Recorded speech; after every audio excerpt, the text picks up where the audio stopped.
Hello. In this session, we will look at an introduction to the Terraform state file. Now, until now, whenever we are creating our resources, uh, every now and then I was talking about the state file. All right. So, uh, in this section, we will be looking in detail about what your state files are, how you can manage your state files, and then how you can store your state files securely. So, every time when we run the terraform apply command, that is basically when we are creating the resources, terraform will create the resources for us, and then it will also create a file with the name terraform.tfstate file, and this file is what we call it as a terraform state file. Okay, so let's say for example over here, let me quickly initialize this.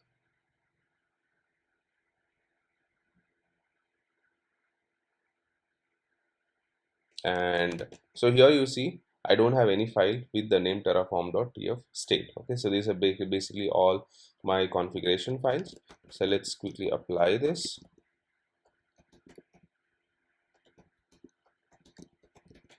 and this will start creating the resources for us, and also a new file will be created with the name terraform.tfstate file. So let's wait for these resources to be created. Okay, so here you can see my resources are created, and a new file will be created with the name terraform.tf state file. So this is basically what the state file is. So every time we run this terraform apply command, or whenever we create the resources, terraform will create a new file with the name the terraform.tf state, and this is the file we call it as a terraform state file. All right, now what is your state file? Now state file is what your terraform uses to keep a record of all the information about the resources that are created and deployed by the tool. So we launched three resources now. All the information about these three resources will be stored in this terraform.tf state file. So let's say for example, you want to destroy the resources. Now how does terraform know that it has to destroy a specific instance, or it has to destroy three resources? So terraform uses this state file for that purpose. So this state file is stored by default in the local file named terraform.tf state, but it can be stored remotely as well, which works better in a team environment. So as of now, if you see the file, this is getting stored on the local machine itself, but generally it is recommended to keep this in a remote location. We will be talking about that in the upcoming sessions. So terraform uses this local state to create plans and make changes to the infrastructure. So let's say for example, I will apply this once again. All right, and now you will see terraform will not create any resources for us.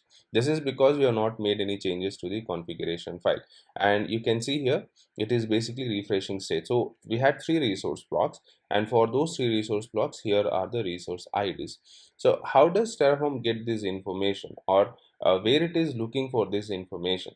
So this is where your state file comes into the picture. So if you look at this state file, here you should be able to see the details about the resources which your terraform is managing. All right, so here this is the EC2 instance that we have. So you can see instances. So this is one of the resource we have, and then we have a couple of null resource. So here this is one null resource, and here is the other null resource. So depending on the resource your terraform is managing, all the information about that resource will be available in this state file. Now the terraform state file will be held in the same directory where the terraform command is run. So by default, the state file will be available in the same directory where all your configuration files are available and where you run the terraform command. Now this file is created after we run the terraform apply command. So even if you run the terraform plan command, this file does not get generated. This file gets generated only when you create the resources and when you run the terraform apply command.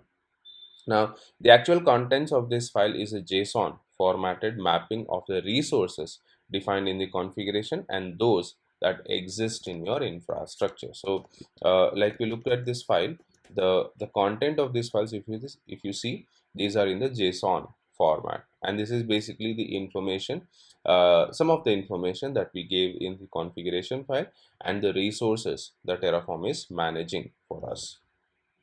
Now, this means that it keeps track of everything it builds in the cloud environment, so that if you need to change something or delete something later, Terraform will know what it built and it can go back and make those changes for us. So, basically keeping a track of the resources that we are creating or managing by using Terraform, that's where your state file comes in. So, now let's say I want to delete the resource. Now, how does Terraform know that it has to delete only three specific resources? So it will read the information from this state file and it will go ahead and destroy the resources for us. So here, let's say I will destroy this, and this will only destroy the resources that we have in this state file.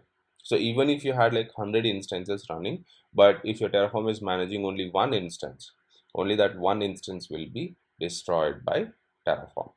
Just waiting for this to complete. Now, once these resources are destroyed, your state file will be empty. It will not have any information about any of the resources because it is no longer managing any of the resources.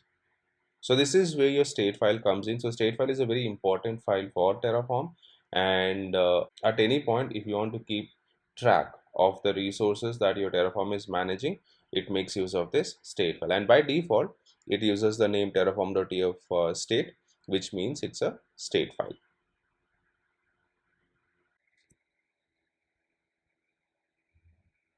And done. So now if you look at this state file, you see this is empty. So you can see the resource, this is empty because it is no longer managing any resources for us.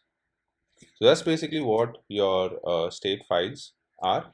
So once again, at any point, Terraform, when we are creating our resources, when we run the Terraform apply command, Terraform will maintain all the information about that resource or the resources that your Terraform is managing inside this Terraform state file. So that's basically an introduction to Terraform state. That's all for this session. Thank you.